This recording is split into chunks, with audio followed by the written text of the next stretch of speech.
नमस्कार दोस्तों, साहित्य समाधान के मंच से मैं डॉक्टर रीता गौड़ आपका हार्दिक स्वागत करती हूँ, अभिनंदन करती हूँ। दोस्तों, पिछले सत्र में हमने चंद्रगुप्त नाटक से संबंधित महत्वपूर्ण तथ्यों पर बात की थी। चंद्रगुप्त नाटक एक बार फिर से दोहरा दूं, जो जयशंकर प्रसाद की कृति है और एक ऐतिहासिक नाटक है। उस पर हमने चर्चा की थी, उसके विषय में अनेक महत्वपूर्ण तथ्यों की जानकारी ली थी। उसके बाद हमने उस पे के पात्र परिचय पर बात की थी। आज के सत्र से हम शुरू करने वाले हैं चंद्रगुप्त नाटक के कथा सार पर विस्तार से बातचीत। इस नाटक में क्योंकि 4 अंक हैं और 4 अंकों को हालांकि दोस्तों एक लेक्चर में भी समेटा जा सकता है, पर वो फिर नाटक के साथ न्याय करना नहीं होगा, क्योंकि यहाँ हमारा उद्देश्य केवल कहानी दोहराना नहीं है, बल्कि उस कहानी के उतार चढ़ाव को, उसके कथानक की विभिन्न अवस्थाओं को समझते हुए हमें चंद्रगुप्त नाटक को समझने का प्रयत्न करना है, ताकि उससे संबंधित हर प्रश्न का जवाब देने के लिए परीक्षा में हम तैयार रहें। तो आज के सत्र में हम केवल पहले अंक के कथा के उतार चढ़ाव पर बात करेंगे।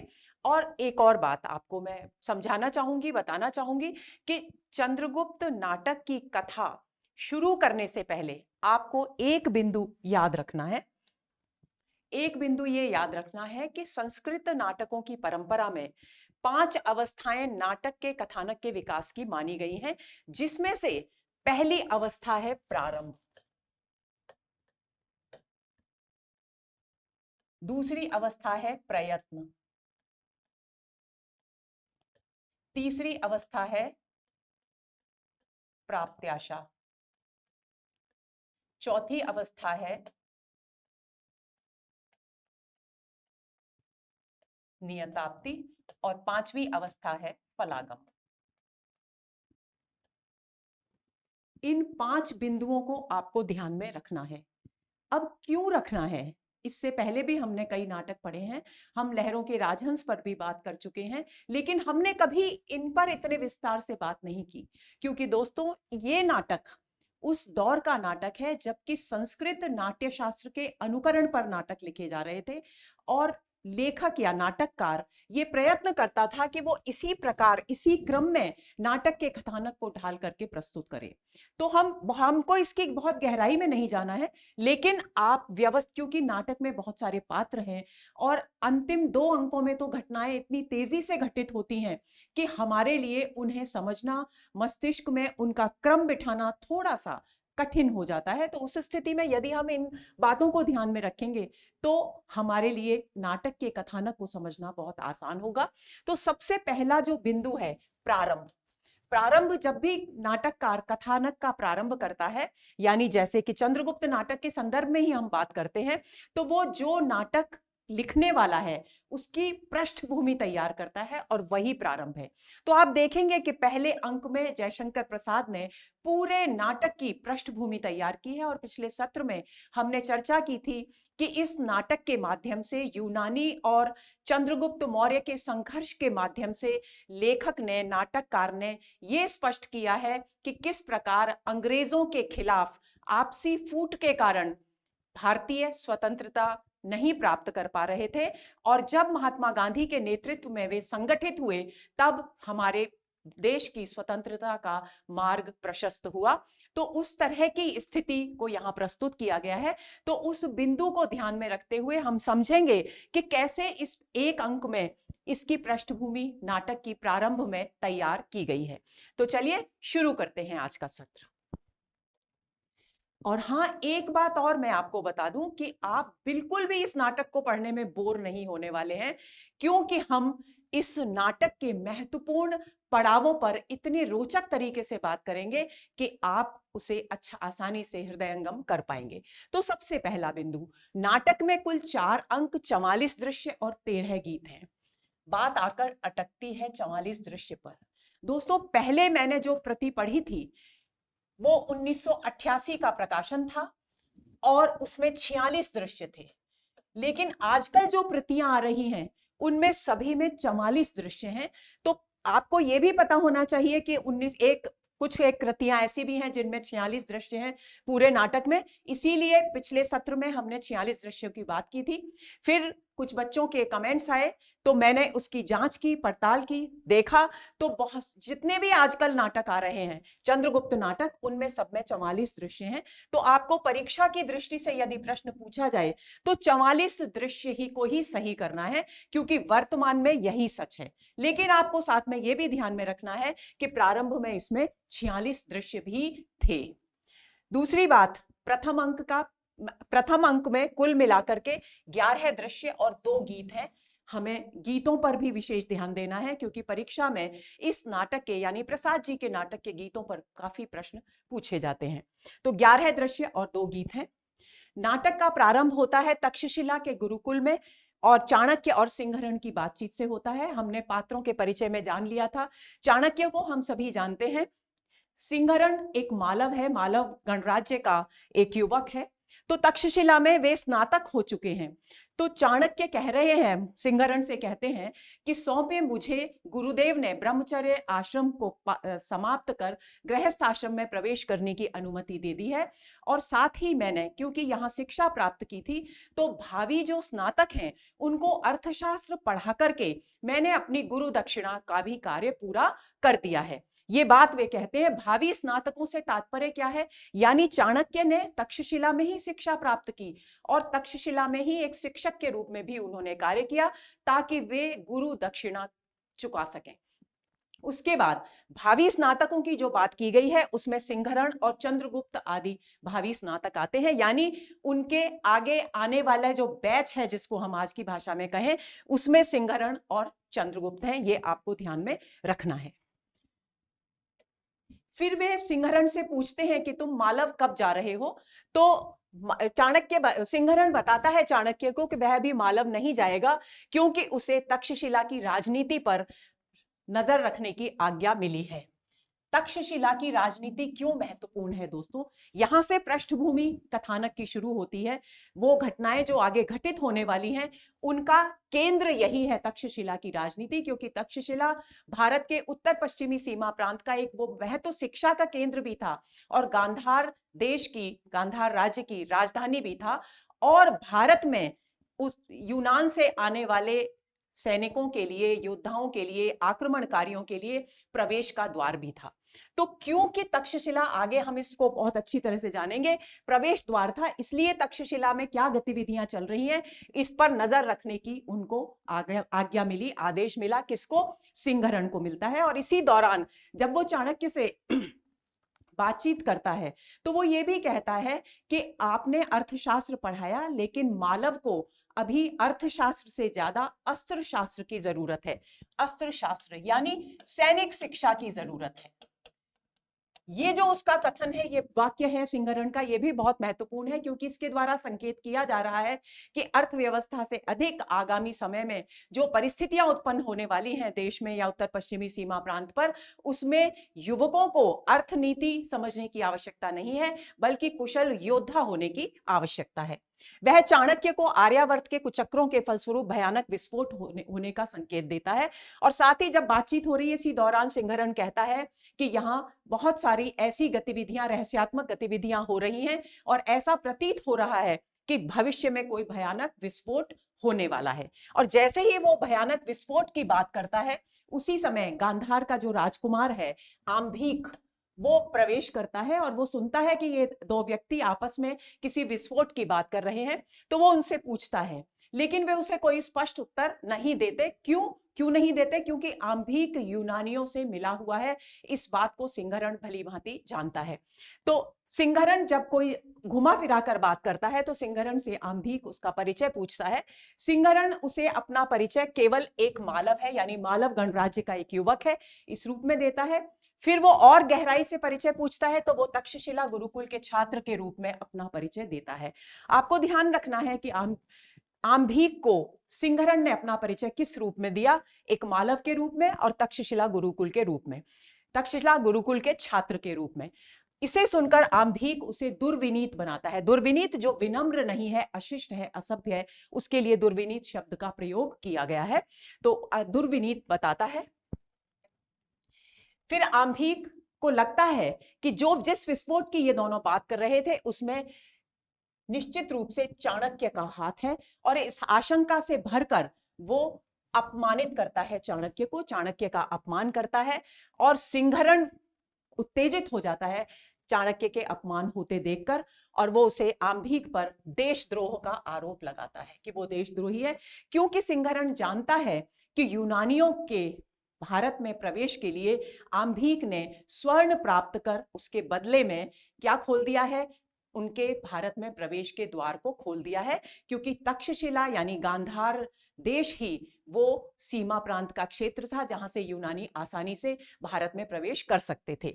इसी समय चंद्रगुप्त भी आ जाता है, और दोनों में, क्योंकि देशद्रोह, दोनों में संघर्ष की स्थिति उत्पन्न हो जाती है सिंहरण और आंभीक में। दोनों आंभीक तलवार निकाल लेता है और वार करना चाहता है। उसी समय चंद्रगुप्त आता है। चंद्रगुप्त उसे तलवार हाथ में उठाए देखता है और उससे पूछता है कि तलवार के लिए राजकुमार कोष में जगह नहीं है क्या? तो सिंहरण फिर एक और व्यंग्य करता है कि इनका कोष तो यूनानी स्वर्ण मुद्राओं से भर चुका है। इस बात पर बात बहुत अधिक बढ़ जाती है। आंभीक और चंद्रगुप्त, जब सिंहरण का बार बार अपमान होता है, तो क्योंकि चंद्रगुप्त का मित्र है आंभीक, इसलिए चंद्रगुप्त आंभीक से युद्ध करने के लिए तैयार हो जाता है। दोनों में तलवारबाजी होती है। अलका जो आंभीक की बहन है, यानी गांधार की राजकुमारी है, वो आकर दोनों का बीच बचाव करती है। चाणक्य अलका से कहते हैं कि क्रुद्ध राजकुमार आंभीक को वो यहां से ले जाए, और अलका राजकुमार आंभीक को वहां से लेकर के चली जाती है। अब यहां तक हमने क्या, नाटककार ने क्या स्पष्ट किया हमारे सामने? ये स्पष्ट किया कि उत्तर पश्चिमी सीमा प्रांत के जो राज्य थे, पहली बात वे धन के लालची थे। दूसरी बात, उनमें आपस में एकता का अभाव था। यही कारण है कि मालव गणराज्य का युवक यूनानियों से संघर्ष करने के लिए प्रतिबद्ध है। दूसरी ओर गांधार देश का राजकुमार कौन है? आंभीक, वो यूनानियों का साथ दे रहा है। यानी आपस में एकता का अभाव था। उस स्थिति को उत्पन्न किया है जो अंग्रेजी शासनकाल में हमारे देश में मौजूद थी, शासकों में एकता का अभाव, जिसके कारण अंग्रेज इतने लंबे समय तक हमारे देश पर शासन कर सके। तो वो पूरी स्थिति यहां पर ध्वनित होती है। चंद्रगुप्त चाणक्य को विश्वास दिलाता है कि यवन भारत की उत्तर पश्चिमी सीमा पर कुछ नहीं कर पाएंगे, यानी कितने भी वे क्योंकि सेनाएं एकत्र होने लगी हैं भारतीय सीमा पर, यूनानी सेनाएं, तो चाणक्य थोड़ा परेशान है, उद्विग्न है कि किस प्रकार से इस स्थिति को संभाला जाए। तब चंद्रगुप्त चाणक्य को विश्वास दिलाता है कि यवन यानी यूनानी उत्तर पश्चिमी सीमा पर कुछ भी नहीं कर पाएंगे, क्योंकि हम लोग उस स्थिति का सामना करने के लिए पूरी तरह से तैयार हैं। चाणक्य चंद्रगुप्त को कहता है कि उसे तुरंत मगध चले जाना चाहिए और साधन संपन्न बनना चाहिए। साधन संपन्न बनने से मतलब है कि अब सैन्य शक्ति एकत्र करनी चाहिए ताकि किसी भी विकट परिस्थिति का सामना किया जा सके। और दूसरी ओर वो सिंहरण को भी सावधान रहने का निर्देश देता है। क्यों सिंहरण को सावधान रहने का निर्देश दिया जाता है? इसलिए क्योंकि आंभीक से उसका संघर्ष हो चुका है। सिंहरण मालव का है, आंभीक तक्षशिला यानी गांधार का राजकुमार है। जब दोनों में हाथापाई और संघर्ष की स्थिति उत्पन्न हो गई है, तो चाणक्य को लगता है कि सिंहरण जैसे देश प्रेमी युवक की जान को खतरा हो सकता है, उसके प्राण खतरे में हो सकते हैं। इसलिए वो सावधान रहने का निर्देश देकर उनसे कहते हैं कि वे पंचनद नरेश से मिलते हुए मगध जाने की योजना बना रहे हैं। यानी पंचनद नरेश कौन है? पंचनद का अर्थ है 5 नदियों का प्रदेश, यानी पंजाब। पंजाब के जो शासक हैं उनकी बात यहां की जा रही है, और पंजाब के शासक का नाम है पर्वतेश्वर। इस नाटक में पर्वतेश्वर की बहुत महत्वपूर्ण भूमिका है। तो क्योंकि आंभीक से बात नहीं बन रही, यानी गांधार नरेश से बात नहीं बन रही है, इसलिए चाणक्य, क्योंकि उत्तर पश्चिमी सीमा को सुगठित करना चाहते हैं, सुरक्षित रखना चाहते हैं, इसलिए वो निश्चय करते हैं कि वे पंजाब के नरेश पर्वतेश्वर से मिलने जाएंगे और उसके बाद वे मगध जाने की योजना बनाएंगे। आगे चलें। चंद्रगुप्त और चाणक्य वहां से चले जाते हैं। उसके बाद अलका वहां आती है और वो सिंहरण को वहीं पर पाती है, और उसे देखकर वे दोनों आपस में बात करते हैं। अलका कहती है कि मालव, तुम अभी तक यहां से नहीं गए, तब सिंघरन कहता है कि क्या मैं यहाँ रहने का अधिकारी नहीं हूं? तब अलका कहती है कि तुमने उस दिन मेरे भाई के साथ मेरे भाई ने, आम्भीक ने तुम्हारा अपमान किया था और मुझे लगता है कि तुम्हारा जीवन खतरे में है। उस स्थिति में तुम्हें यहाँ से चले जाना चाहिए। तो सिंघरन दोनों बात करते हैं। तो इसी बीच चंद्रगुप्त भी आ जाता है और चंद्रगुप्त भी उसे अपनी बातें कहता है। और जब दोनों का सिंघरन का अपमान होता है, जब जब नाटक में सिंघरन का अपमान होता है, चंद्रगुप्त उसके सम्मान की रक्षा के लिए आगे आता है। तो सिंघरन इसी वार्तालाप, जब अलका से बातचीत हो रही है, उसी के दौरान वो कहता है कि मैं न तो मालव में विश्वास रखता हूं, न मैं मागध में विश्वास रखता हूं। इससे ऊपर उठकर जब तक हम आर्यावर्त के विषय में नहीं सोचेंगे, तब तक बात बनेगी नहीं। ये बात अलका को कौन समझाता है? सिंघरन समझाता है। तो संगठित आर्यावर्त से संबंधित जो दृष्टिकोण है, वो किसके माध्यम से यहां अभिव्यक्त किया है नाटककार ने? सिंघरन के माध्यम से। और यही आवश्यकता थी उस समय, जबकि हम आजादी के लिए संघर्ष कर रहे थे। तब हर राजा, हर नवाब अपनी रियासत को, अपने राज्य को ही अपना देश माने हुए था। उस स्थिति की ओर यहां पर संकेत किया है नाटककार ने कि हमें यदि एक संगठित राष्ट्र चाहिए, यदि हमें एक आजाद भारत चाहिए, तो हमें इन क्षेत्रीय राष्ट्रीयता की भावनाओं से ऊपर उठकर संगठित भारत के दृष्टिकोण को विकसित करना होगा। ये इसमें निहित मूल तथ्य है।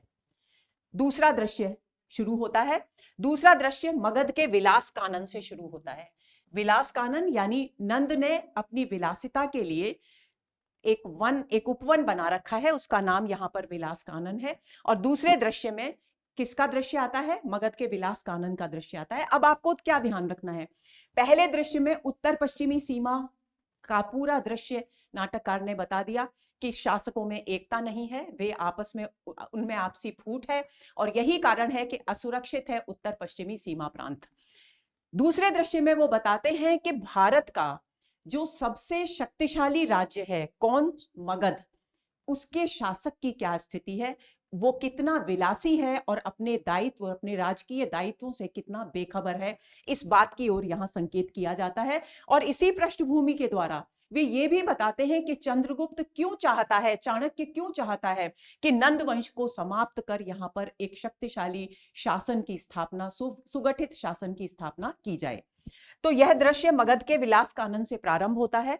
प्रसाद यहां नंद की विलासी प्रवृत्ति का परिचय देते हैं कि वो केवल राजकार्य की ओर ध्यान ही नहीं देता, केवल और केवल विलासिता में डूबा रहता है। विलास कानन में सुवासिनी एक नर्तकी है। सुवासिनी, हमने पिछले सत्र में बात की थी पात्रों के परिचय की। सुवासिनी शकटार की कन्या है। और क्योंकि शकटार को, आगे आएगा ये पूरा प्रसंग, शकटार को बंदी बनाकर रख लिया गया था, इसलिए सुवासिनी इधर उधर भटक रही थी और अंततः पहले उसने बौद्ध धर्म स्वीकार किया और उसके बाद जब वहां भी उसकी बात नहीं बनी तो वो एक नर्तकी के रूप में नंद की विलास कानन में कार्य करने लगी। तो विलास कानन में सुवासिनी से नृत्य करने के लिए नंद कहता है। तो सुवासिनी देवयानी की भूमिका निभाती है और राक्षस जो बाद में अमात्य बनता है नंद के दरबार में, वो कच्छ की भूमिका निभाते हैं। देवयानी और कच्छ का एक प्रेम प्रसंग हमारे पुराणों में बहुत अधिक प्रसिद्ध है। तो उसी देवयानी और कच्छ के प्रसंग को यहाँ पर अभिनय के द्वारा दोनों प्रस्तुत करते हैं। नंद प्रसन्न होकर सुवासिनी को, उसके नृत्य से इतना प्रसन्न होता है, उसके अभिनय से इतना प्रसन्न होता है नंद कि वो उसे अभिनयशाला की रानी और राक्षस को अपना अमात्य नियुक्त कर देता है। आगे चलें। इसके बाद तीसरा दृश्य आता है, यानी दो स्थितियों को हम समझ चुके हैं, उत्तर पश्चिमी सीमा प्रांत की आपसी फूट की स्थिति और दूसरे दृश्य में नंद के विलासिता में डूबे रहने की स्थिति। तीसरा दृश्य का प्रारंभ चाणक्य के भग्न कुटीर के सम्मुख अपने बचपन की स्मृतियों में डूबने से होता है। अब यहां चाणक्य क्यों नंद से अपना बदला लेना चाहते थे, किस बात का प्रतिशोध था, इस बात को यहां स्पष्ट किया गया है तीसरे दृश्य में। तो वो देखते हैं कि चाणक्य ने क्योंकि कहा था कि वो पंचनद नरेश से मिलता हुआ मगध जाएगा, तो वो मगध पहुंचते हैं चाणक्य और वहां पर एक टूटी फूटी सी कुटिया है, उसके सामने बैठे हैं और अपने बचपन की स्मृतियों में डूबे हुए हैं। ये वही कुटिया है जहां पर वो अपने माता पिता के साथ रहा करते थे और जहां उनका बचपन बीता है। एक प्रतिवेशी चाणक्य को बताता है। प्रतिवेशी शब्द कुछ एक मैंने दोस्तों ऐसे लिए हैं जो नाटक में हैं और जिनके अर्थ हमें पता होने चाहिए। तो प्रतिवेशी का अर्थ है पड़ोसी। तो चाणक्य को वहां भग्न कुटिया के सामने बैठे और एकटक उससे निहारते हुए जब एक पड़ोसी देखता है तो वो चाणक्य से पूछता है कि यहाँ क्या कर रहे हो। तो बातों ही बातों में चाणक्य उससे प्रश्न करता है। तब प्रतिवेशी बताता है कि यहाँ इस भग्न कुटिया में एक हठी ब्राह्मण रहता था और उस हठी ब्राह्मण को नंद ने कैद में डाल दिया था। यहां रहने वाले हठी ब्राह्मण, और हठी ब्राह्मण ने क्या किया, का अपराध क्या था कि उसने नंद के विरुद्ध प्रचार किया था, नंद के विरुद्ध राज्य में विरोधी भावनाओं का प्रचार किया था। क्यों किया था? क्योंकि उसे पता चला था कि उसका मित्र शकटार यानी सुवासिनी के पिता शकटार को राजा ने बंदी गृह में मार डाला है। नंद के विरुद्ध प्रचार किया, फलतः राजा ने उसे निर्वासित कर दिया। और उसके बाद इसका दंड ये हुआ, राजा ने हालांकि बहुत समझाया कि शकटार को मारा नहीं गया है, लेकिन चाणक्य के पिता ने स्वीकार नहीं किया, इसे माना नहीं। चाणक्य के पिता का नाम है चणक। और फलतः जब उन्होंने नंद विरोधी प्रचार करना बंद नहीं किया तो राजा ने उन्हें राज्य से निष्कासित कर दिया। चाणक्य को प्रतिवेशी से शकटार के कुटुंब, विशेषकर उसकी पुत्री सुवासिनी के विषय में पूछने पर ज्ञात होता है कि वह बौद्ध मठ में चली गई थी, अब वह अभिनेत्री बन गई है। क्योंकि पड़ोसी मित्र थे, चाणक्य के पिता के मित्र थे शकटार, और सुवासिनी चाणक्य की बाल सखा थी, इसलिए वो शकटार के विषय में जानते हैं। तो उनके पता चलता है कि वे बंदी गृह में उन्हें मार डाला गया है, तो वे उनके परिवार के विषय में भी पूछते हैं। और पड़ोसी जो है प्रतिवेशी, वो उन्हें बताता है कि सुवासिनी जो शकटार की पुत्री थी वो पहले बौद्ध मठ में चली गई थी, यानी उसने बौद्ध धर्म स्वीकार कर लिया था, लेकिन वह वहां भी नहीं रह सकी और उसके बाद वह अभिनेत्री बन गई। लेकिन वर्तमान में वो क्या कर रही है, प्रतिवेशी कहता है कि इसकी जानकारी उसे नहीं है। इसके बाद चौथा अंक प्रारंभ होता है। इस दृश्य में कुसुमपुर के सरस्वती मंदिर के उपवन पथ में राक्षस और सुवासिनी वार्तालाप करते हैं। अब आपको ध्यान रखना है कि ये कुसुमपुर क्या है। कुसुमपुर है वो जो पाटलिपुत्र था, जिसका बाद में नाम पाटलिपुत्र हुआ, उसका मूल नाम कुसुमपुर था, मगध की राजधानी। उसके लिए, क्योंकि मूल नाम कुसुमपुर था, इसलिए नाटककार ने यहाँ पाटलिपुत्र के लिए कुसुमपुर इस्तेमाल किया है नाम। के सरस्वती मंदिर का एक सरस्वती मंदिर है, उसमें एक बगीचा है और उसमें मार्ग जो बना हुआ है, वहां पर राक्षस और सुवासिनी यानी जो अमात्य बन गया है और जो अभिनयशाला की अभिनेत्री बन चुकी है, रानी बन चुकी है, ये आपस में बातचीत कर रहे हैं। ये बहुत ही महत्वपूर्ण प्रसंग है दोस्तों, इसे ध्यान से सुनेंगे। तब सुवासिनी बातों बातों में बताती है कि एक दिन वो बौद्ध मठ में पूजा करके आ रही थी, तो एक ब्राह्मण ने उसका अपमान किया और कहा कि अच्छा हुआ कि वैश्याओं के लिए भी धर्म पालन के लिए एक बौद्ध धर्म आ गया, क्योंकि इस तरह के पतितों के लिए एक धर्म का होना अनिवार्य था। और यह बात उसके लिए तिलमिला देने वाली थी, अंदर तक उसे आघात पहुंचता है ये बात सुनकर के, और तब से वो उस अपमान को भुला नहीं पाई है। तो वो अमात्य से अपने उस अपमान के विषय में बात करती है, राक्षस से, और उसे कहती है कि तुम्हें उस व्यक्ति से, उस ब्राह्मण से प्रतिशोध लेना होगा। वह उसे और बातों ही बातों में राक्षस कहता है कि भले ही मैं भी एक ब्राह्मण हूं, और वे साथ में सुवासिनी ये भी कहती है कि यदि आपने प्रतिशोध नहीं लिया तो निश्चित ही मैं ये मान लूंगी कि आप भी उसी प्रकार के ब्राह्मण हैं। तब राक्षस सुवासिनी को विश्वास दिलाता है कि हृदय से, भले ही वह ब्राह्मण है जाति से, लेकिन हृदय से वह बौद्ध मत का समर्थक है, लेकिन तभी तक जब तक बौद्ध धर्म का सिद्धांत ये कहता है कि ये संसार दुखमय है। फिर सुवासिनी उससे प्रश्न करती है और उसके आगे क्या? तब राक्षस बताता है कि वह इस संसार को दुखमय मानता है क्योंकि यहाँ दुखों की कमी नहीं है, लेकिन वो अपने जीवन को सुख और आनंद से बिताना चाहता है। सुवासिनी के प्रश्न करने पर वो ये भी बताता है कि लेकिन वो सुख से जीवन बिताने में अभी तक सफल नहीं हो सका है, क्योंकि ना तो वो बौद्ध धर्म का पालन करके भिक्षु बन सका है, और ना ही सुख से जीवन बिताने के लिए विवाह ही कर सका है, यानी बीच की स्थिति है उसके लिए। तब ऐसी स्थिति में सुवासिनी कहती है कि उसे राजचक्र में, यानी राज दरबार में राजा के समक्ष स्वयं को बौद्ध धर्म का समर्थक बताने का अभिनय करना होगा, यानी राज दरबार में यही बताया जाए कि वो तुम भी बौद्ध धर्म के समर्थक हो।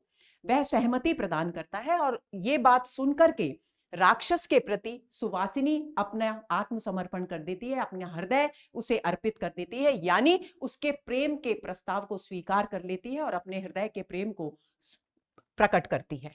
आगे चलते हैं। इसी समय ये कहां है, ये सरस्वती मंदिर के उपवन पथ की बात हो रही है। तो यहां इसी समय राजकुमारी कल्याणी जो नंद की पुत्री हैं, वे अपनी सखियों के साथ, सखियों के नाम है लीला और नीला, उनके साथ आती हैं। हर पात्र का नाम और उसका परिचय आपको कंठस्थ होना चाहिए दोस्तों, क्योंकि प्रश्न पूछा जा सकता है। तो राजकुमारी कल्याणी अपनी सखियों लीला और नीला के साथ वहां आती हैं। दूसरी ओर दो ब्रह्मचारी दूसरी ओर से आते हैं और वे दोनों ब्रह्मचारी चर्चा कर रहे हैं राजा नंद के कार्यकलापों की, उनकी गतिविधियों की, और वे नंद के विलासी होने की, ब्राह्मण विरोधी होने की और अत्याचारी होने की भर्त्सना कर रहे हैं, निंदा कर रहे हैं। तो वे निंदा करते हुए आते हैं और राजकुमारी कल्याणी, क्योंकि अपनी सखियों के साथ वहां है, अपने पिता की निंदा सुनकर बहुत अधिक व्यथित होती हैं, दुखी होती हैं। इसी दौरान एक अहेरी चीता, अहेरी शब्द का प्रयोग भी प्रसाद ने किया है, अहेरी का अर्थ होता है शिकारी। एक अहेरी चीता पिंजरे से निकलकर उपवन में आ जाता है और राजकुमारी कल्याणी पर आक्रमण करने के लिए आता है। चंद्रगुप्त तभी वहां प्रवेश करता है और उस अहेरी चीते का वध कर राजकुमारी की प्राण रक्षा करता है, और राजकुमारी कल्याणी चंद्रगुप्त के प्रति अपनी कृतज्ञता, अपना आभार अभिव्यक्त करती हैं, और इस प्रकार चौथा अंक यहीं पर समाप्त हो जाता है। अब बात आती है चौथा दृश्य यहीं पर समाप्त हो जाता है, अंक नहीं। अब पांचवा दृश्य प्रारंभ होता है। पांचवा दृश्य कहां से प्रारंभ होता है? देखिए, हर दृश्य में अलग अलग स्थितियां हैं। पहले दृश्य में उत्तर पश्चिमी सीमा प्रांत था, फिर राजा नंद के का विलास कानन था, उसके बाद चाणक्य आदि की बातचीत थी, फिर सरस्वती मंदिर का उपवन का मार्ग था, और अब यहां पर दृश्य है नंद की राजसभा का। नंद की राजसभा इस अंक का सबसे महत्वपूर्ण बिंदु है। इसे हम अच्छी तरह से ध्यान से देखेंगे। राक्षस अमात्य बन चुका है, क्योंकि तो अमात्य राक्षस नंद को बताता है कि पंचनद नरेश ने, पंचनद नरेश कौन है? पर्वतेश्वर, भूलना नहीं है।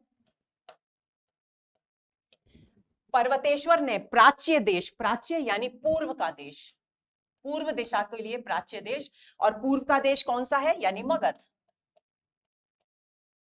मगध देश के बौद्ध और शूद्र राजा की कन्या अर्थात राजकुमारी कल्याणी से विवाह का प्रस्ताव ठुकरा दिया है। इसका मतलब क्या है? इससे पता चलता है कि नंद ने अपनी पुत्री कल्याणी के विवाह का प्रस्ताव पर्वतेश्वर के पास भेजा था, लेकिन पर्वतेश्वर ने राजकुमारी कल्याणी से इस कारण विवाह करना ठुकरा दिया, मना कर दिया, क्योंकि वो मानता है कि एक तो वो बौद्ध मत का विरोधी था पर्वतेश्वर, दूसरा सभी मानते थे कि नंद जो है वो शूद्र है, और शूद्र की कन्या से विवाह करना पर्वतेश्वर के लिए संभव नहीं था। यानी उस समय के समाज में जाति के बंधन भी बहुत कठिन थे, बहुत दुरूह थे, बहुत जटिल थे। ये बात हमें इस नाटक से पता चलती है। तो प्रस्ताव को ठुकराने की बात नंद को बताई जाती है, और किसके द्वारा बताई जाती है ये भी आप ध्यान रखेंगे, अमात्य राक्षस के द्वारा बताई जाती है। इसी समय प्रतिहारी एक संदेश लेकर आता है कि तक्षशिला में जिन युवकों को स्नातक होने के लिए, शिक्षा प्राप्त करने के लिए भेजा गया था, वे सभी स्नातक आ गए हैं लौट करके। यानी जब भी उस समय, इससे यह ध्वनित होता है दोस्तों कि जब भी कभी किसी को शिक्षा प्राप्त करने के लिए भेजा जाता था तो राज्य की ओर से भेजा जाता था, और जब वे शिक्षा प्राप्त करके आते थे तो उनकी परीक्षा ली जाती थी कि उन्होंने विधिवत शिक्षा प्राप्त की है या नहीं। तो उन स्नातकों के आगमन की सूचना देता है, और आपको यह ध्यान रखना है कि इन स्नातकों में एक नाम चंद्रगुप्त का भी है। नंद वररुचि से, वररुचि कौन है? वररुचि का एक नाम कात्यायन भी है, और ये बहुत बड़े विद्वान हुए हैं मौर्य काल के। इन्होंने वार्तिक नामक ग्रंथ की रचना की थी, जिसका जिक्र आगे आएगा। नंद वररुचि, क्योंकि राजकीय राज दरबार में वे सबसे अधिक विद्वान व्यक्ति हैं, उनसे स्नातकों की परीक्षा लेने के लिए कहता है। वररुचि, क्योंकि स्वयं तक्षशिला गुरुकुल से पढ़े हुए हैं, इस स्थिति में वे कहते हैं कि जिस गुरुकुल में उन्होंने स्वयं शिक्षा प्राप्त की है, उस गुरुकुल के स्नातकों की परीक्षा लेना वास्तव में अपने गुरुजनों का अपमान करना है, क्योंकि वे स्वयं वहीं से शिक्षित हैं। तो वे अपने, एक तरह से यदि वे उन तक्षशिला के स्नातकों की परीक्षा लेंगे तो इसका मतलब है कि वे अपने गुरुजनों की परीक्षा ले रहे हैं। तो ऐसी स्थिति में गुरुजनों का अपमान होगा, तो वो ऐसा करने से इनकार कर देता है। इसी बीच चाणक्य आता है, आकर के बौद्ध धर्म की शिक्षा को मानव व्यवहार के लिए अपूर्ण बताते हैं। आपको चाणक्य के विषय में एक बात दोस्तों भूलनी नहीं है कि चाणक्य भी स्नातक होने के लिए तक्षशिला के गुरुकुल में गए थे, और वहां उन्होंने स्नातक होने के बाद गुरु दक्षिणा के तौर पर वहां अध्यापन का कार्य भी किया, और जिन्हें पढ़ाया उसमें सिंघरण और चंद्रगुप्त के नाम विशेष रूप से उल्लेखनीय है। ये बात आपको ध्यान में रखनी है, भूलनी नहीं है। तो चाणक्य इसी समय यहां आ जाते हैं और बौद्ध धर्म की शिक्षा को मानव व्यवहार के लिए अपूर्ण बताते हैं। इस बिंदु का कारण क्या है? इस बिंदु का कारण यह है कि क्योंकि यूनानी सेनाएं उत्तर पश्चिमी सीमा प्रांत पर इकट्ठा हो रही है और बौद्ध धर्म अहिंसा का संदेश देता है, जीव दया का संदेश देता है, करुणा का संदेश देता है, तो उस स्थिति में, उस समय की स्थिति के अनुकूल ये जीव दया और अहिंसा का पाठ नहीं था। तो इस बात को ध्यान में रखकर चाणक्य कहते हैं कि बौद्ध धर्म की शिक्षा मानव व्यवहार के लिए अपूर्ण है, क्योंकि हर समय अहिंसा का पाठ पढ़कर जीवन को नहीं चलाया जा सकता। वह ब्राह्मणों का यशगान करते हैं, उनकी विद्वता का गुणगान करते हैं, और नंद से कहते हैं कि यवन सेना निषद पर्वतमाला तक पहुंच गई है। ऐसी स्थिति में यानी वे नंद को उसके दायित्व के प्रति जागरूक करने का प्रयत्न करते हैं। अब ये निषद पर्वतमाला क्या है, जिसे हम आजकल हिंदुकुश पर्वतमाला के नाम से जानते हैं, ये वही निषद पर्वतमाला है। तो वे कहते हैं कि यवन सेना हिंदुकुश पर्वत तक आ गई है। चाणक्य यवनों के विरुद्ध नंद से पर्वतेश्वर की सहायता करने के लिए कहते हैं।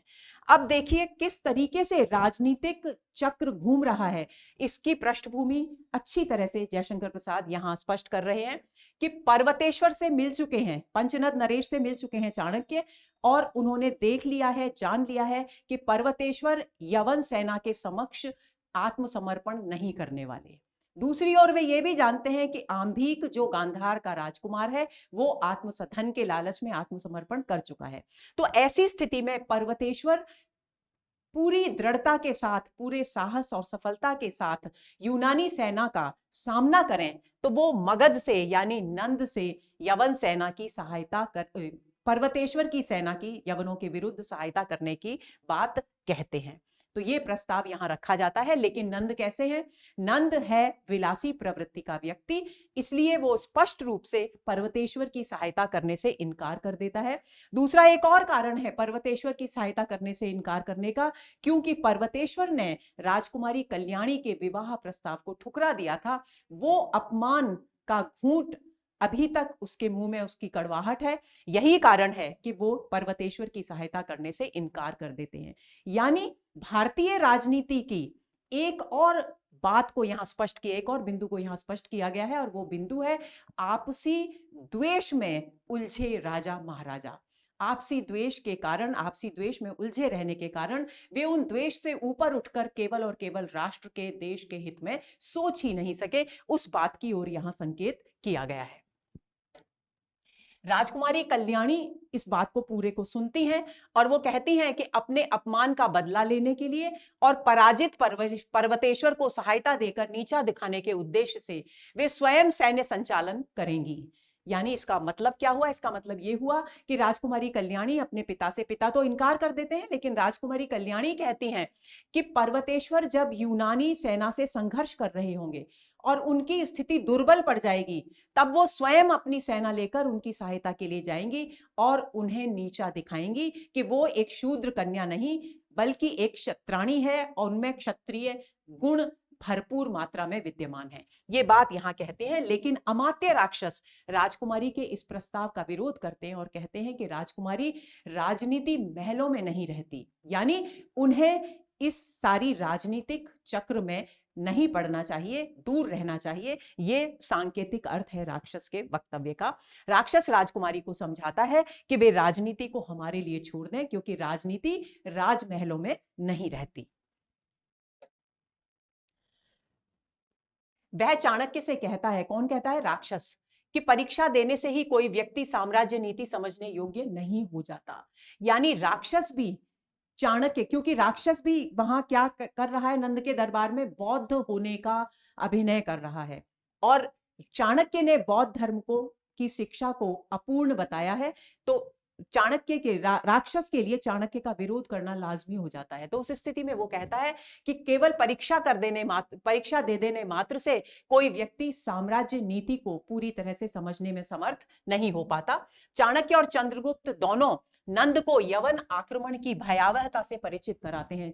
चंद्रगुप्त भी आ चुका है दरबार में, क्योंकि वो भी स्नातकों के साथ आया है, और वे दोनों मिलकर के नंद को ये बताते हैं कि यूनानी सेना पश्चिमी सीमा पर इकट्ठी हो रही है और ये हमारे देश के लिए घातक है। तो ऐसी स्थिति में हमें पर्वतेश्वर की सहायता करनी चाहिए। किंतु नंद क्रोधित हो जाता है और प्रतिहारी से चाणक्य को राजसभा से बाहर निकालने का आदेश देता है। यही वो बिंदु है जिसके कारण चाणक्य नंद वंश को समाप्त करने का संकल्प करते हैं। आगे चले। चंद्रगुप्त चाणक्य के अपमान को, क्योंकि चाणक्य चंद्रगुप्त के गुरु हैं, तो उनका अपमान, कोई भी शिष्य अपने गुरु का अपमान कैसे देख सकता है? तो उस स्थिति में चंद्रगुप्त चाणक्य के अपमान को रोकने का प्रयत्न करता है। राजकुमारी कल्याणी भी पिता से चंद्रगुप्त की बात मानने का अनुरोध करती है। क्यों? क्योंकि उन्हें पर्वतेश्वर से बदला लेना है। किंतु नंद उसकी बात न मान चाणक्य को शिखा से पकड़कर, यानी उनकी चोटी से, पर ब्राह्मण चोटी रखा करते थे पहले, तो उसी शिखा से पकड़कर अपमानित कर राजसभा से बाहर निकलवा देता है। क्रुद्ध चाणक्य नंद कुल के यहीं पर अपनी शिखा में, खुली हुई जो शिखा थी उसमें गांठ लगाते हैं चाणक्य, और कहते हैं कि अब ये गांठ तभी खुलेगी जब नंद कुल का नाश वे कर लेंगे। इस तरह का संकल्प वे यहां लेते हैं। आगे चले। अब इसके बाद ये पांचवें दृश्य तक की बात आ गई, यानी राजनीतिक कुचक्र जो है वो किस तरीके से एक निश्चित दिशा में जा रहा है। इस हमें पूरा ये संकेत मिलता है कि उत्तर पश्चिमी सीमा प्रांत से बिल्कुल बेखबर और अनजान रहना चाहते हैं नंद, जो कि चाहते तो पर्वतेश्वर की सहायता कर अपने पक्ष को मजबूत कर सकते थे, लेकिन उन्होंने ऐसा नहीं किया। यानी आपसी रंजिश और आपसी जो कुटिल विचार हैं, उन सब के कारण कोई भी अपनी क्षेत्रीयता से ऊपर उठकर सोच ही नहीं पा रहा। और यही स्थिति अंग्रेजों के शासनकाल के दौरान हमारे देश की भी थी। छठे दृश्य में अलका और मालविका सिंधु तट पर मिलती हैं। सिंधु नदी के किनारे किसकी मुलाकात होती है? ये और भी महत्वपूर्ण बिंदु है कि क्योंकि हमारा जो आजादी का संघर्ष था उसमें केवल युवक ही शामिल नहीं थे, बल्कि युवतियां भी शामिल थी। ये उस बात की ओर संकेत करता है। मालविका सिंधु की राजकुमारी, सिंधु की एक बालिका है, राजकुमारी नहीं, सिंधु की एक युवती है, सिंधु प्रदेश की। और सिंधु नदी के तट पर वे अलका से वह मुलाकात करती है। अलका आम्भीक की बहन और गांधार नरेश की पुत्री है। मालविका अलका को उद्भांड में सिंधु नदी पर बन रहे एक पुल का अधूरा मानचित्र देती है। यानी किस हद तक राजकुमारी जो अलका हैं वो अपने देश के लिए कार्य कर रही हैं, ये इसकी जानकारी यहां मिलती है। उद्बांड एक सिंधु नदी के तट पर स्थित एक स्थान का नाम है, और वहां पर एक पुल सिंधु नदी पर बनाया जा रहा है, और मालविका उस सिंधु का एक अधूरा मानचित्र लाकर देती है ताकि किसी भी तरह की रणनीति हो तो ये मानचित्र उनकी सहायता कर सके। और साथ में ये भी बताती हैं कि युवराज स्वयं इस पुल का निरीक्षण करते हैं। युवराज कौन है? आम्भीक। इससे संकेत मिलता है दोस्तों कि आम्भीक इस पुल का निरीक्षण क्यों कर रहे हैं? क्योंकि यवनों से स्वर्ण लेकर उन्होंने यवनों के आगमन के लिए, भारत में प्रवेश के लिए पुल का निर्माण सिंधु नदी पर कराया है ताकि वे आसानी से भारत में प्रवेश कर सके। इसी समय एक यवन सैनिक आकर अलका से मानचित्र छीनने का प्रयत्न करता है। क्योंकि यूनानी अपनी गुप्तचर भी छोड़कर रखते थे, तो गुप्तचर एक यवन सैनिक ये देख लेता है कि एक मानचित्र मालविका ने अलका को दिया है, और उसे आशंका होती है कि संभवतः यह मानचित्र उनके लिए, उनकी सुरक्षा के लिए घातक हो सकता है। तो ऐसी स्थिति में वो अलका से मानचित्र छीनने का प्रयत्न करता है। सिंघरण इसी समय वहां आता है और अलका से मानचित्र ले लेता है। यवन सैनिक और सिंघरण के बीच युद्ध होता है, क्योंकि सिंघरण नहीं चाहता कि वो मानचित्र यवन सैनिक के हाथ में जाए, क्योंकि सिंघरण भी एक देशभक्त है। जिस तरह से देशभक्त अलका है, उसी तरह से सिंघरण भी देशभक्त है। तो फलतः उसका और यवन सैनिक का युद्ध होता है, दोनों घायल होते हैं और यवन सैनिक वहां से भाग जाता है। घायल सिंघरण मालविका के साथ नौका से प्रस्थान करता है। इस बीच में यह प्रसंग होता है दोस्तों कि सिंघरण घायल हो जाता है और अलका कहती है कि तुम्हें अपने स्वास्थ्य का ध्यान रखना चाहिए। तो सिंघरण कहता है कि मेरी नौका आ ही गई है, क्योंकि सिंधु नदी का तट है, नौका आ गई है, मैं अभी उसमें जाता हूं। तब अलका मालविका से कहती है कि ये घायल हैं सिंघरण, इनकी देखभाल के लिए तुम इनके साथ जाओ। यही कारण है कि सिंघरण मालविका के साथ नौका से प्रस्थान करता है। इसी समय यवन सैनिक फिर से आ जाते हैं और अलका को बंदी बनाकर गांधार नरेश के समक्ष प्रस्तुत करते हैं। अब 7वां दृश्य शुरू होता है। इस दृश्य का प्रारंभ मगध के बंदी गृह से होता है। यहां पर चाणक्य आत्मालाप कर रहे हैं। बंदी गृह में बंदी बना लिए, क्योंकि शिखा से पकड़कर उन्हें अपमानित कर दिया गया था और उन्हें बंदी गृह में डाल दिया गया था, और वो अपने आप से बातें कर रहे हैं, अपनी पुरानी स्मृतियों में डूबे हुए हैं और अपने संकल्प को बार बार दोहरा रहे हैं जो उन्होंने नंद वंश का नाश करने का संकल्प लिया था। इसी समय राक्षस यानी अमात्य राक्षस और वरुचि यानी कात्यायन जिन्होंने वार्तिक लिखा, वे दोनों चाणक्य के पास आते हैं। राक्षस चाणक्य के समक्ष तक्षशिला में मगध का गुप्त प्रतिनिधि बनने, प्रतिनिधि यानी गुप्तचर, यानी मगध का, चाणक्य से कहता है अमात्य राक्षस कि तुम तक्षशिला में मगध के गुप्तचर बन जाओ। और वरुचि कहता है कि अगर तुम वार्तिक ग्रंथ लिख रहे हैं, वार्तिक, तो वार्तिक के लेखन में यदि उनकी सहायता करो तो हम तुम्हें मुक्त कर देंगे। तो दो प्रस्ताव उनके सामने रखे जाते हैं। अमात्य राक्षस कहता है कि यदि वो तक्षशिला में मगध के गुप्तचर के रूप में कार्य करने को तैयार हो तो उन्हें मुक्त किया जा सकता है बंदी गृह से। और कात्यायन यानी वरुरुचि कहते हैं कि यदि वो वार्तिक लेखन में, क्योंकि वो चाणक्य की विद्वता से परिचित है, तो वो कहते हैं कि यदि वार्तिक लेखन में सहायता करें तो भी उन्हें बंदी गृह से मुक्त किया जा सकता है। लेकिन दोनों ही प्रस्ताव चाणक्य अस्वीकार कर देते हैं। राक्षस चाणक्य से के इस व्यवहार से, क्योंकि इनकार कर दिया उन्होंने, असंतुष्ट होकर उन्हें अंधकूप में भेजने की योजना बनाता है। अभी तक तो वे साधारण बंदी गृह में थे, अंधकूप जो बिल्कुल अंधेरा एक कुआं होता है उसमें बंदियों को मरने के लिए छोड़ दिया जाता है था। तो राक्षस बहुत असंतुष्ट हो जाता है, क्रुद्ध होता है और वो चाणक्य को अंधकूप में भेजने की योजना बनाता है। इसी बीच चंद्रगुप्त आ जाता है और चाणक्य के बंधन काटकर उन्हें मुक्त कराकर ले जाता है। इसके बाद 8वां दृश्य प्रारंभ होता है। यह दृश्य गांधार नरेश के प्रकोष्ठ से प्रारंभ होता है। देखिए, नंद का दरबार देख लिया, नंद का विलास कानन देख लिया, उत्तर पश्चिमी सीमा प्रांत देख लिया, पर्वतेश्वर की स्थितियां देख ली। अब गांधार नरेश का जो प्रकोष्ठ है उसमें यह प्रारंभ हो रहा है। वे चिंतित होकर राजकुमार आंभीक के विषय में सोच रहे हैं। क्योंकि वे चिंतित क्यों है? क्योंकि राजकुमार आंभीक ने यवनों से स्वर्ण लेकर उनके लिए राज्य का रास्ता खोल दिया है। राजकुमार आंभिक वे बार बार कहते हैं कि ये तुमने ठीक नहीं किया, लेकिन क्योंकि वे वृद्ध हैं इसलिए वे, और पुत्र मोह में बंधे हुए हैं, इसलिए वे आंभिक का खुल करके विरोध नहीं कर पाते। राजकुमार आंभिक और अलका के बीच गांधार की रक्षा के प्रश्न पर विवाद होता है, क्योंकि आंभिक देशद्रोही है और अलका देश प्रेमी है, देशभक्त है। इसलिए वो गांधार की रक्षा करना चाहती है यूनानियों से और आंभिक यूनानियों को आमंत्रित कर रहा है। तो दोनों भाई बहनों के बीच तनाव का वातावरण होता है, वाद विवाद होता है। आंभिक यवनों का समर्थक है और अलका उसे देशद्रोही मानती है। गांधार नरेश पुत्र और पुत्री के मोह में बंधे लाचार हैं और उनके विवाद को चुपचाप मूक दर्शक की तरह देखते रहते हैं। फलतः अलका क्रुद्ध होती है और राज्य छोड़ करके चली जाती है। गांधार नरेश असहाय अपने आप को अनुभव करते हैं और वे आंभिक से कहते हैं कि तुम ये राज्य संभालो, मैं अलका की तलाश में जाता हूं, और वे अलका की तलाश में चले जाते हैं। इसके बाद नवा दृश्य प्रारंभ होता है। नवा दृश्य पर्वतेश्वर की राजसभा से संबंधित है। पर्वतेश्वर के विषय में विविध प्रकार की जानकारी हमें पिछले दृश्यों में मिल चुकी है, लेकिन उनकी राजसभा की स्थिति क्या है ये इस दृश्य में स्पष्ट होगी।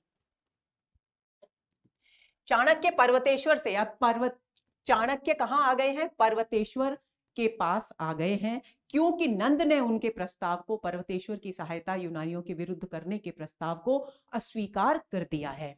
उस स्थिति में चाणक्य के सामने अब एक ही रास्ता है कि वे पर्वतेश्वर से बात करें। तो वे पर्वतेश्वर से मगध के विरुद्ध सैन्य सहायता मांगते हैं, क्योंकि वे ये संकल्प कर चुके हैं कि वे नंद वंश का नाश करेंगे, और वे ये अच्छी तरह से जानते हैं कि जब तक नंद वंश का नाश नहीं होगा तब तक भारत की स्थिति मजबूत नहीं होगी, क्योंकि मगध एक शक्तिशाली राज्य है भारत का, और उसी के नेतृत्व में कोई भी महत्वपूर्ण आक्रमण का सामना किया जा सकता है, आक्रमण का प्रतिरोध किया जा सकता है।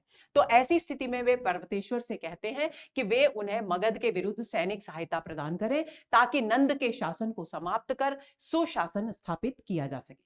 लेकिन यहां भी वही आपसी रंजिश है, आपसी ईर्ष्या द्वेष है। पर्वतेश्वर ये कहकर इनकार कर देते हैं कि अभी उन्हें यवनों से युद्ध करना है, और वे अपना एक भी सैनिक अब मगध इस वक्त नहीं भेज सकते, क्योंकि स्थिति उनके लिए बहुत विकट है। यूनानी सिर पर खड़े हैं, यूनानी सेना सिर पर खड़ी है। ऐसी स्थिति में यदि वे यूनानी सेना को नजरअंदाज कर मगध के विरुद्ध अपनी सेना भेजेंगे तो उनका पक्ष कमजोर, यूनानियों के विरुद्ध कमजोर पड़ सकता है। तो वे स्पष्ट रूप से चाणक्य से मना कर देते हैं, इनकार कर देते हैं कि वे अपना पूरी सेना की तो बात ही छोड़िए, वो अपना एक भी सैनिक मगध के विरुद्ध नहीं भेजेंगे। चाणक्य वहां से भी अपमानित होते हैं और पर्वतेश्वर की राजसभा से निकल जाते हैं। इसके बाद 10वां दृश्य प्रारंभ होता है। इस दृश्य में अलका चिंतनशील मुद्रा में है, चिंतित है अपने देश की राजनीति की स्थितियों पर, और कानन में भटक रही है। कानन वन आप सभी जानते होंगे। इसी समय शिकारी के वेश में सेल्यूकस वहां आता है। सेल्यूकस कौन है? सेल्यूकस सिकंदर का सेनापति है, किंतु राजकुमारी अलका उसे चकमा देकर निकल जाती है। वो अपमानित करने के लिए आता है राजकुमारी अलका की ओर, लेकिन राजकुमारी अलका उसे चकमा देकर के निकल जाती है। इसी बीच चाणक्य और चंद्रगुप्त भी वहां आते हैं। चंद्रगुप्त प्यास से व्याकुल है और चक्कर खाकर मूर्छित होकर गिर जाता है। चाणक्य उसके लिए जल लेने जाते हैं। इसी बीच मूर्छित चंद्रगुप्त पर एक सिंह आकर के आक्रमण करता है। तो सेल्यूकस उसे देखता है और चंद्रगुप्त, अचेत जो चंद्रगुप्त है, उसकी सिंह से रक्षा करता है। बाद में वो ये भी बताता है सेल्यूकस कि अचेत अवस्था में जब चंद्रगुप्त थे तो वो सिंह उनके पास बैठा था, लेकिन उन्हें ऐसा लगा कि ये सिंह उनके जीवन के लिए खतरा हो सकता है, इसलिए उन्होंने उसका वध कर दिया। चंद्रगुप्त सेल्यूकस के प्रति अपने, क्योंकि उनकी प्राण रक्षा की थी चंद्रगुप्त की सेल्यूकस ने, इसलिए सेल्यूकस के प्रति कृतज्ञता ज्ञापित करता है और कहता है कि आर्य कभी भी कृतज्ञ नहीं होते, यानी वे जब भी कोई उनके ऊपर उपकार करता है, कोई उनका भला करता है, तो वे उसे हमेशा स्मरण रखते हैं, कभी भी उसके प्रति अनिष्ठा का परिचय नहीं देते। यह देखकर अलका, अब क्योंकि चंद्रगुप्त और चाणक्य दोनों किसके साथ हैं? सेल्यूकस के साथ हैं। सेल्यूकस उनसे बातचीत कर रहा है। अलका यह देख लेती है और उनके मन में यह शंका उत्पन्न हो जाती है कि चंद्रगुप्त और चाणक्य भी वास्तव में यवनों के साथी हैं। ये केवल देश प्रेमी होने का या यवनों के शत्रु होने का अभिनय मात्र कर रहे हैं।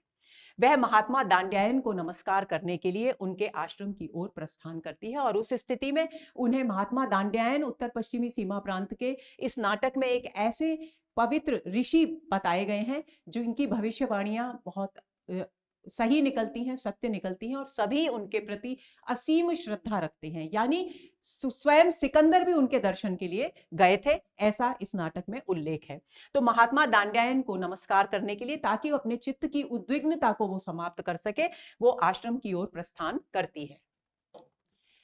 अब 11वां दृश्य शुरू होता है। 11वां दृश्य इस अंक का आखिरी दृश्य है। यह दृश्य सिंधु तट पर स्थित दांड्यायन के आश्रम से प्रारंभ होता है। एनिसोक्रेटिस दांड्यायन के पास सिकंदर का बुलावा लेकर आता है, किंतु दांड्यायन यह कहकर अस्वीकार कर देते हैं कि मैं लोभ से, भय से, सम्मान से किसी के पास नहीं जाता। यानी दांड्यायन के पास सिकंदर का एक प्रतिनिधि, कौन? एनिसोक्रेटिस, ये संदेश लेकर आता है कि सिकंदर उनसे मुलाकात करना चाहते हैं, तो वे उन्हें अपने शिविर में आमंत्रित कर रहे हैं। लेकिन दांड्यायन उनके इस प्रस्ताव को, सिकंदर के प्रस्ताव को अस्वीकार कर देते हैं और कहते हैं कि मैं लोभ के कारण, डर के कारण या सम्मान प्राप्ति की आशा से किसी के भी पास नहीं जाता। एनिसोक्रेटिस ये संदेश लेकर सिकंदर के पास चले जाते हैं। दूसरी ओर से अलका, क्योंकि हमने 10वें दृश्य में पढ़ा था कि अलका महर्षि दांड्यायन के आश्रम की ओर प्रस्थान करती है, तो दूसरी ओर से अलका और एक ओर से चाणक्य और चंद्रगुप्त दांड्यायन के आश्रम में प्रवेश करते हैं। यहां अलका का चंद्रगुप्त और चाणक्य के यवनों से मिलने का संशय दूर हो जाता है। इस बीच में थोड़ा सा एक प्रसंग और है दोस्तों, उसे भी आप ध्यान में रख लेंगे।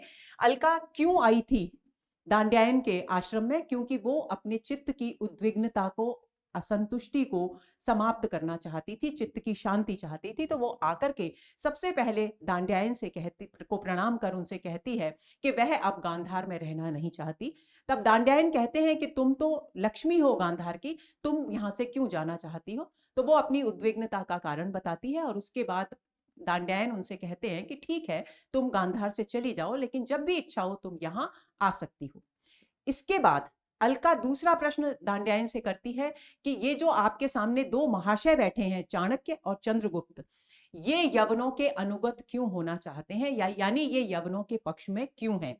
तब चंद्रगुप्त और चाणक्य दोनों इस बात को विरोध करते हैं और कहते हैं कि वे यवनों के अनुगत नहीं हैं और ना ही वे यवनों के मित्र हैं, बल्कि वे यवनों के शत्रु हैं। और जब दांड्यायन भी इस बात को स्पष्ट कर देते हैं, तब ये बात समाप्त होती है और अलका का जो उनके विषय में संशय था वो पूरी तरह से समाप्त हो जाता है। इसी समय, क्योंकि सिकंदर का प्रस्ताव लेकर उनका दूत एनिसोक्रिटीज जा चुका था, तो सिकंदर सेल्यूकस कार्नेलिया सेल्यूकस की पुत्री है, एनिसोक्रिटीज आदि सहचरों के साथ वहां आता है।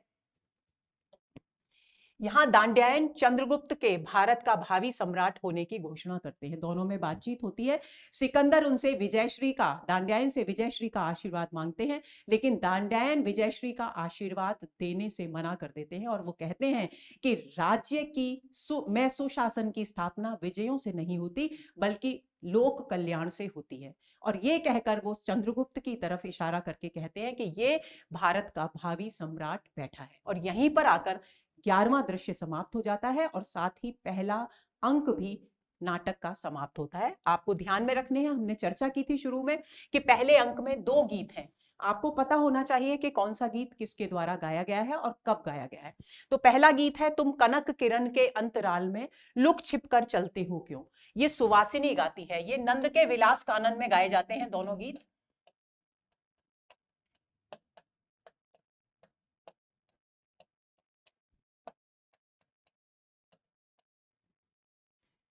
जब वे देवयानी और कच्छ के रूप में अभिनय कर रहे हैं नंद के समक्ष, तब सुवासिनी ये गीत गाती है तुम कनक किरण के अंतराल में लुक छिप कर चलते हो क्यों। और राक्षस जो बाद में अमात्य बनता है वो गाता है निकल मत बाहर दुर्बल आह लगेगा तुझे हंसी का शीत। और इस प्रकार ये दोनों गीत आगे की पृष्ठभूमि को स्पष्ट करते हैं कि आगे किस प्रकार से क्या होने वाला है। एक और ये दोनों गीत नंद की विलासी प्रवृत्ति को की ओर संकेत करते हैं, दूसरी ओर वे सुवासिनी और राक्षस की आगे के क्रांतिकारी जीवन में, यानी यवनों के विरुद्ध संघर्ष करने में किस प्रकार की भूमिका होगी उसकी पृष्ठभूमि भी तैयार करते हैं।